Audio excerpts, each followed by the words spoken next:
Estamos de volta com o programa Defenda a Sua Tese. Hoje estamos aqui ouvindo atentamente a apresentação do Dr. Matheus Felipe de Castro, que é doutor em Direito pela Universidade Federal de Santa Catarina. E o trabalho é Capitalista Coletivo Ideal, o Estado e o Projeto Político de Desenvolvimento Nacional na Constituição de 1988. Gostaria de passar a palavra nesse momento ao doutor João Carlos Souto, que é Procurador da Fazenda Nacional. Doutor João Carlos. Bem, em primeiro lugar, quero agradecer pelo convite na TV Justiça, me congratular com o professor Matheus. Realmente, como assinalou o professor Fabiano, o professor Matheus fez uma pesquisa opulenta, um trabalho de fôlego, de peso. Quero também me congratular com a TV Justiça por essa iniciativa que já se demonstra longeva. Eu tive o prazer de estar aqui nesse programa logo no seu início, pelos idos de 2003, 2004, e é importante um espaço dessa natureza para que a produção científica brasileira possa chegar a todo esse país de dimensão continental. Com relação especificamente ao trabalho do professor Matheus, o que me chamou a atenção, e eu conversava com ele um pouco antes do programa, é a abordagem que ele imprimiu a respeito de uma das constituições mais, digamos assim, polêmicas que nós tivemos no curso da nossa história constitucional desde 1824. Refiro-me especificamente à Constituição de 37. Aliás, o professor Matheus não analisa, por óbvio, tão somente a Constituição de 37, ele passa por todas as constituições brasileiras.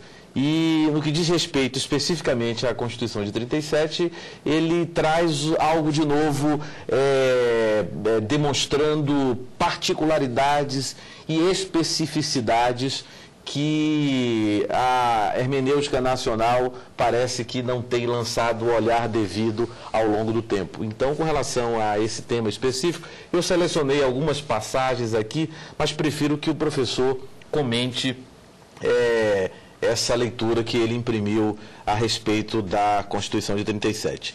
Um outro tema que nos chama a atenção, e tomando por base a explanação do professor Matheus, ele, posso estar equivocado, enaltece, como não poderia ser de outra maneira, de outra forma, o processo que desembocou na elaboração da Constituição de 1988, o momento em que o país vivia e a própria opção do texto constitucional em acolher, abraçar um Estado social, não é? E diz o professor, e me corrija se eu estiver equivocado, professor, essa opção restou ao longo dos últimos anos, ao longo das duas últimas décadas, divorciada com o passar do tempo. Quer dizer, nós não estamos vivendo hoje um Estado constitucional tal qual ele foi pensado e implementado pelos constituintes de 1988. Bem, com relação a esse tema, convém lembrar que a Constituição, isso foi dito aqui, mas não custa nada ressaltar, o texto constitucional vigente foi elaborado num período de transição. A Constituição resulta de um compromisso do então candidato a presidente Tancredo Neves, que se comprometeu a dotar o país de uma nova Constituição, revogando o texto constitucional que se chamava uma colcha de retalhos. Aliás, a nossa Constituição atual está se transformando em uma colcha de retalhos, tal qual foram as Constituições de 67 e 69, para quem admite a emenda constitucional número 1 como uma Constituição.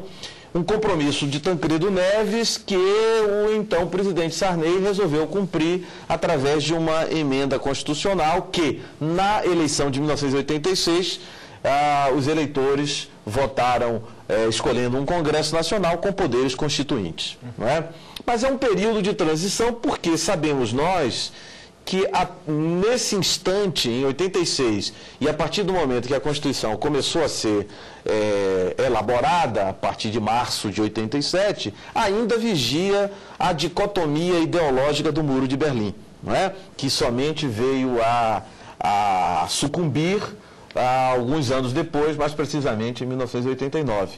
Então, esse momento, ou essa análise, é preciso ser levada em conta quando nós nos deparamos com o estado atual que nós vivemos. Quer dizer, a Constituição, ela, embora o Constituinte tenha feito essa opção clara e efetiva por um Estado social, nós não podemos nos descurar do momento e da realidade em que ela foi elaborada numa fase, num momento de transição. Dando aí um salto no tempo e no espaço e com relação mas ainda com fundamento no que vem sendo discutido no perfil do nosso Estado, eu lembrava aqui, enquanto o professor falava, que o atual presidente da República se vangloria, e é compreensível isso, de o Brasil possuir hoje uma reserva superior a 200 bilhões de dólares, não é? E enaltece o fato de o Brasil hoje poder emprestar o FMI, quando a nossa história demonstra que sempre ocorreu o contrário. Nós que fomos lá buscar recursos para resolver os problemas internos. Pergunta-se, teríamos hoje essa reserva se não tivéssemos do outro lado um Estado desregulado, aberto, como o centro do capitalismo mundial, os Estados Unidos? Quer dizer, até que ponto a nossa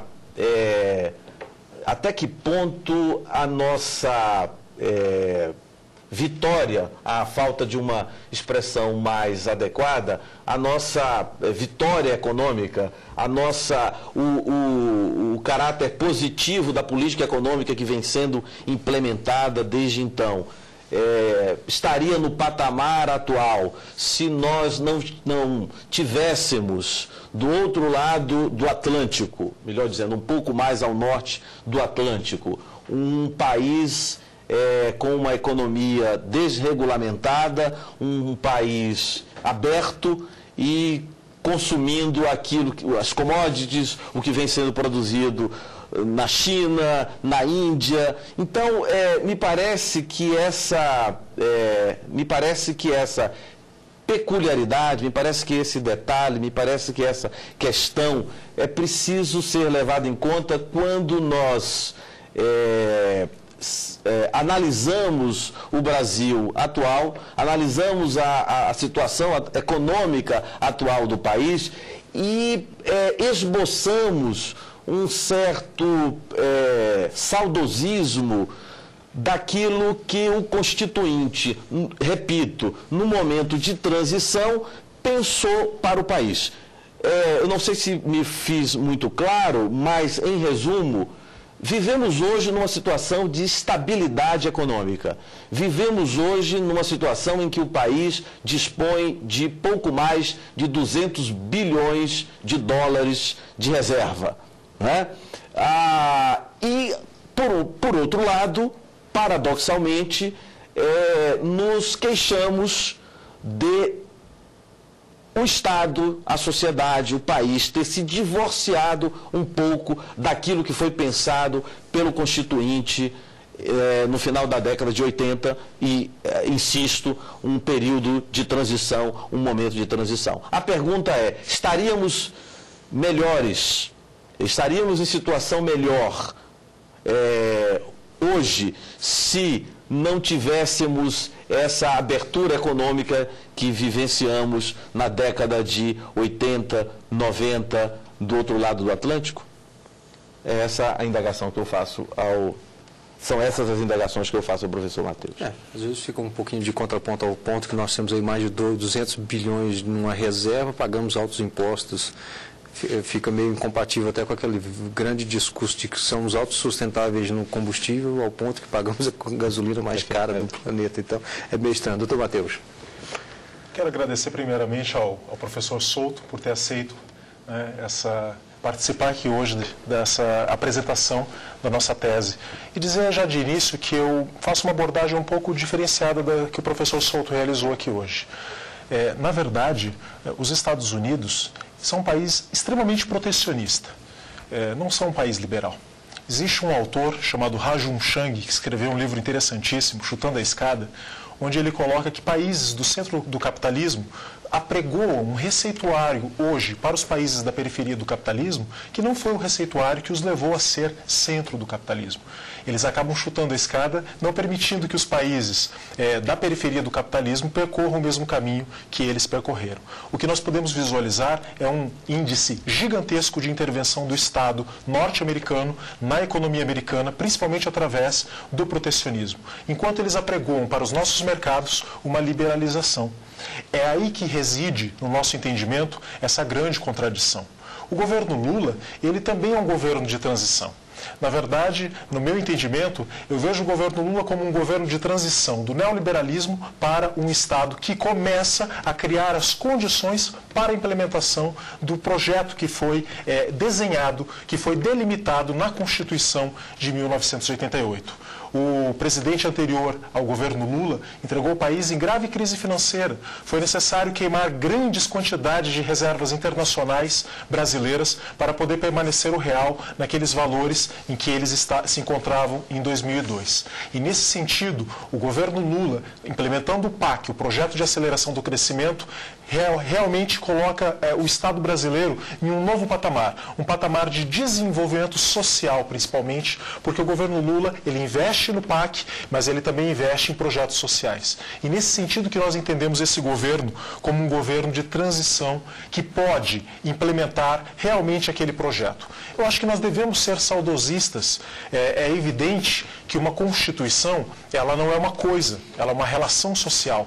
Como diz o ministro Eros Grau, ela é um dinamismo. A Constituição que foi promulgada em 1988 não existe mais. Existe a Constituição como ela existe hoje, no ano de 2009, com as suas correlações de força, com as suas emendas constitucionais.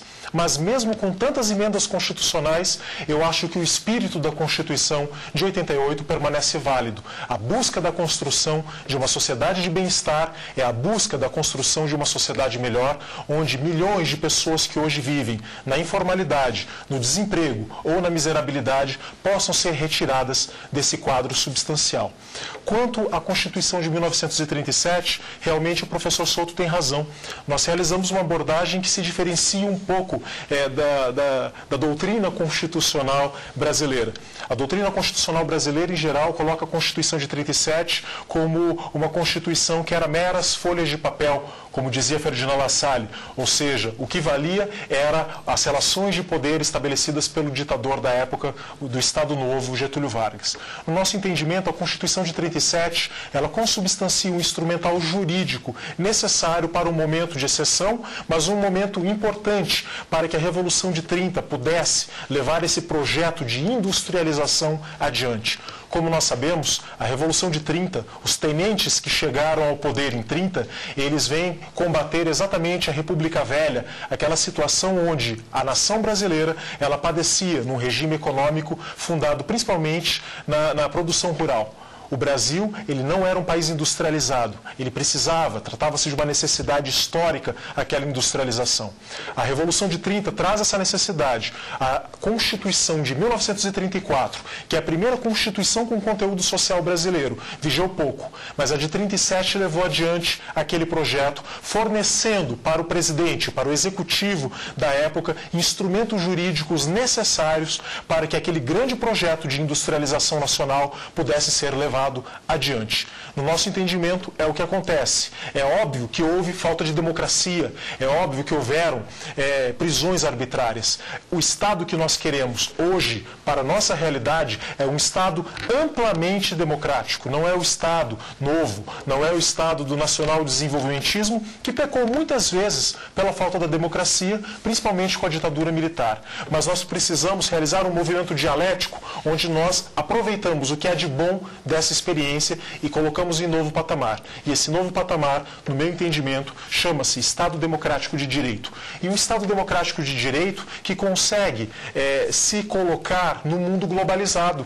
Porque, afinal de contas, não é concebível mais que os estados eles se fechem, que as economias nacionais sejam autárquicas. Muito pelo contrário, há uma necessidade de que as economias nacionais elas se globalizem. Mas as nações que hoje se encontram no centro do capitalismo, elas realizaram um movimento dialético de fortalecimento, primeiramente, dos seus mercados internos, para depois poder dar o grande salto para fora, para os mercados internacionais.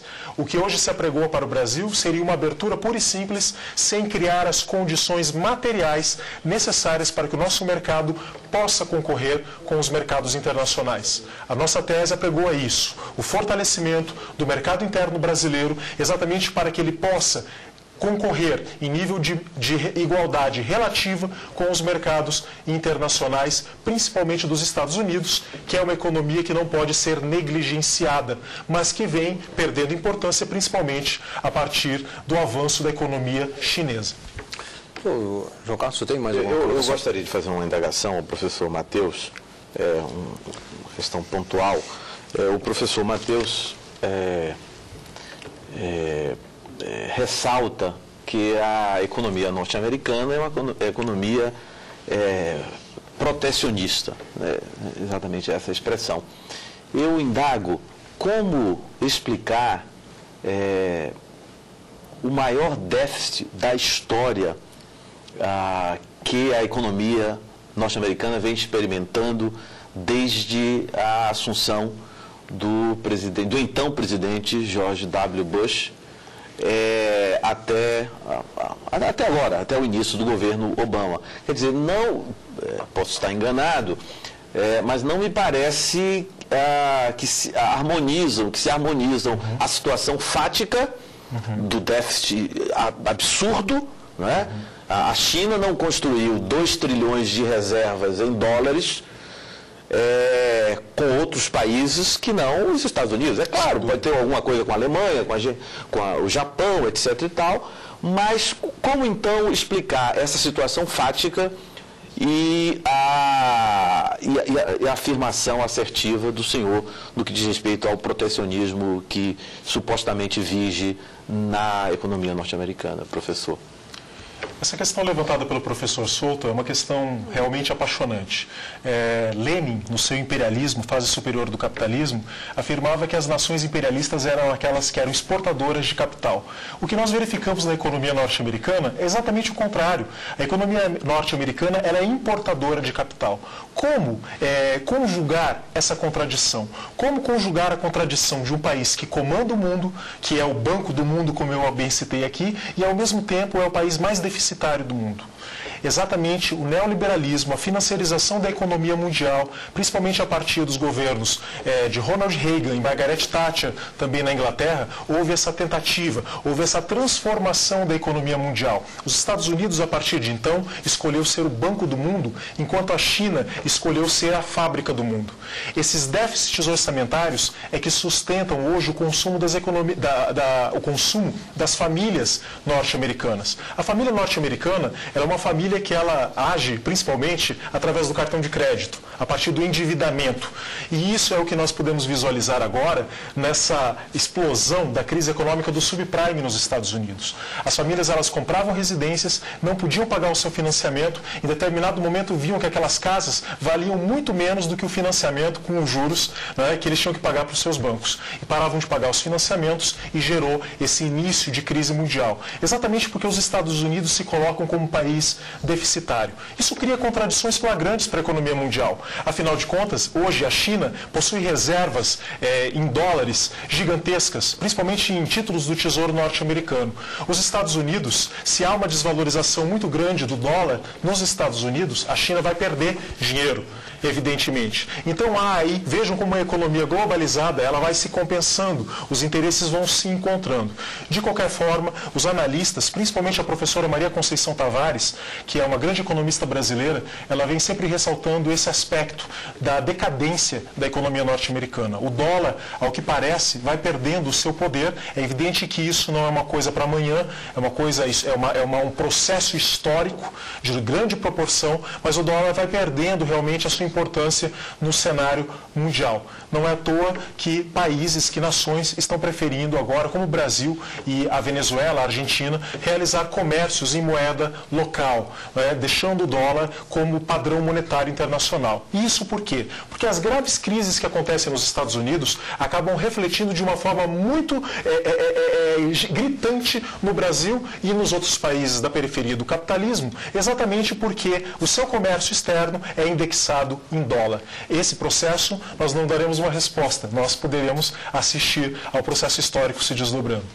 Pois é sobre isso até eu queria colocar, puxando um pouco o gancho do que o Dr. Souto falou, o senhor está falando muito da preocupação do desenvolvimento nacional, nesse viés nacionalista, da preocupação em, antes de irmos para os mercados externos, temos que nos fortalecer internamente. Só que as reservas internacionais são um dado importante. Como é que se forma uma reserva internacional? É preciso, dentre outras formas, que você tenha mais exportação do que importação. Ora, se nós estamos exportando mais do que estamos importando, no modelo, numa teoria clássica, é sinal de que nós estamos muito mais atrativos, temos muito mais produtos, temos muito mais condições de competir no mercado internacional do que o que normalmente aconteceria. Então, 200 bilhões é como, para o telespectador entender, é como se todo mês eu ganhasse um salário X e gastasse muito menos do que aquilo que eu ganho. Isso significa, essa é uma das demonstrações de que a nossa economia, inclusive do ponto de vista da regulação, é uma economia forte, temos instituições fortes. Um outro aspecto que eu queria colocar, sobre inclusive a ideia dos Estados Unidos e sobre a ideia do capital internacional, dos capitais estrangeiros. Há uma tendência, e o senhor colocou muito bem isso no trabalho, de idas e vindas da regulação do capital estrangeiro. Uma vilanização do capital estrangeiro. Só que é importante destacar que foi o capital estrangeiro que foi uma das principais formas de financiamento do nosso crescimento econômico nos últimos 10 anos. Agora, isso não significa que nós temos que nos tornar reféns. Muito longe disso estou eu de afirmar. A questão, no entanto, é que é preciso que a gente tenha uma postura e que não jogue tudo por terra, já que, como o senhor colocou, é necessário aproveitar o que temos de bom. O nosso modelo regulatório, por exemplo, quer dizer, o Estado neoliberal que nós concebemos no Brasil, eu discordo até de quem afirme que o nosso Estado é um Estado que a Constituição, a Ordem Econômica Constitucional, pugnou um Estado de bem-estar social. Eu discordo frontalmente disso. Se você recortar a Constituição, quer dizer, se você considerar o aspecto até o artigo 169, né, e depois do artigo 192, você até pode ter esse viés um pouco mais de preocupação de Estado prestacional. Mas analisando exclusivamente a ordem econômica constitucional, a gente vai ver que já tem, desde a origem, sobretudo no artigo 174, um viés regulador, um viés incentivador e um viés de planejamento. Agora, naturalmente, que é necessário que quando a gente aborde isso e a gente veja a ideia do capital estrangeiro, voltando agora ao capital estrangeiro, né, que uma economia aberta não significa necessariamente uma economia desprotegida. Uma economia aberta é uma economia que permite a igualdade de oportunidades, ou seja, o nacional compete igual ao produto nacional, ao mercado, a mão de obra nacional compete juntamente em igualdade de condições com o capital internacional. E isso, desde emendas constitucionais que nós tivemos, nós já tivemos aí uma série de mudanças até para equalizar isso. Agora, é importante que a gente tenha em mente que, apesar da gente ter sido mais permissivo ao capital internacional, houve, por outro lado, um movimento, um fortalecimento das estruturas regulatórias. Que dizer, por exemplo, da telefonia? Que dizer, por exemplo, da energia elétrica? Antigamente, há coisa de 10 anos atrás, um celular custava 5, 10 mil reais. Hoje um celular custa 9,90, quando você não consegue com uma operadora. Então, assim, não dá para colocar tudo como se fosse um modelo de Estado entreguista. E nem estou dizendo que foi isso que o senhor colocou, mas é o que normalmente se coloca. Então, a preocupação que eu tenho é, vamos separar o joio do trigo. Né? A nossa abertura foi importante, mas houve, em contrapartida da abertura da economia, um reforço significativo das estruturas regulatórias. Só complementando uma observação do professor Fabiano, de todo pertinente, lembrar que o capital estrangeiro não só financiou o Brasil nos últimos 10 anos, 15 anos, como financiou a recuperação da Europa fortemente com o Plano Marshall, logo após o término da Segunda Grande Guerra, né? Nessa linha. Mas era só essa observação. Fica aí a palavra. Professor Matheus. Agradecendo mais uma vez o professor Fabiano, eu gostaria de dizer que esse trabalho, essa tese, é um trabalho de defesa da Constituição de 1988. Esse é o intuito. Na verdade, eu compreendo como uma trincheira de luta pela defesa dos valores constitucionais que o povo brasileiro, através do Legislativo Constituinte, firmou em 1988. O Celso Furtado, um grande economista brasileiro, ele dizia que quando a gente vai estudar economia, nós não podemos estudar economia a partir das taxas de crescimento, a partir das taxas de câmbio ou de juros. Nós temos que estudar economia a partir do horizonte de aspirações de um povo. Ou seja, a economia deve ser tratada não como uma questão econômica, mas como uma questão política, uma opção político-jurídica de um determinado povo em um determinado momento histórico. A opção que o povo brasileiro realizou em 1988 foi a opção por um Estado funcionalizado. Nesse Estado, o capital ele não age na sua forma meramente econômica, mas sim funcionalizada. A nossa Constituição diz a função social da propriedade, da empresa e do contrato são os fundamentos da atividade econômica. São esses fundamentos que precisam ser levados em conta. Nós não queremos hostilizar o capital internacional, muito pelo contrário. O capital internacional ele é fundamental para o desenvolvimento nacional, mas nós não queremos que o capital internacional simplesmente venha aqui, aplique esse capital, gere lucros e depois remeta esses lucros para os centros de decisão internacional. Nós queremos que esses capitais sejam, em certa medida, reinvestidos no Brasil para aqui gerar emprego, para aqui gerar desenvolvimento, principalmente tecnológico. Porque a grande questão que está colocada aqui é o que nós exportamos. O que nós estamos exportando para gerar essas grandes divisas? Na verdade, o Brasil ele se formou como nação exportadora de bens primários, principalmente de bens sem valor agregado. O Brasil precisa, para entrar no centro do capitalismo mundial, para se tornar uma nação capitalista desenvolvida, produzir tecnologia. Isso é fundamental. E a Constituição do Brasil, no artigo 219, quando diz que o mercado interno é um patrimônio nacional, ele determina que esse mercado interno deverá ser fundamentado principalmente no desenvolvimento tecnológico.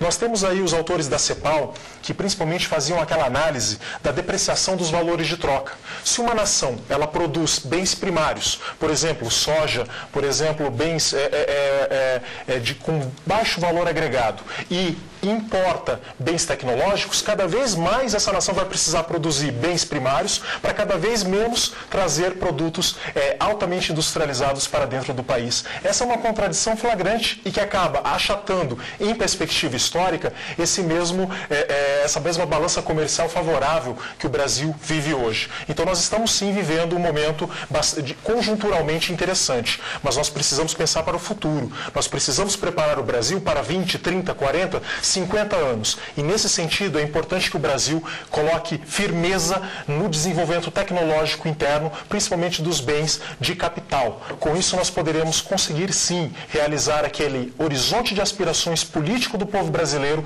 do qual falava Celso Furtado, e que está inscrita na nossa Constituição, sem hostilizar o capital internacional, sem hostilizar até mesmo o capital portador de juros, que pode sim ser funcionalizado para realizar uma finalidade fundamental, que é desenvolver o Brasil em bases nacionais, tecnológicas, para que aí sim ele possa. Claro que isso é um movimento que acontece ao mesmo tempo, mas é porque é dialético, mas para que ele possa se globalizar e competir na sociedade mundial em pé de igualdade com as nações do centro do capitalismo. Bem, eu quero aqui mais uma vez agradecer ao professor Matheus Felipe de Castro, que apresentou aqui para a gente o trabalho Capitalista Coletivo Ideal, o Estado e o Projeto Político de Desenvolvimento Nacional na Constituição de 1988. Agradecer também a presença aqui no nosso programa Defenda a Sua Tese desta semana do Fabiano Jantalha, doutor Fabiano Jantalha, que é professor de Direito Econômico do Instituto Brasiliense de Direito Público.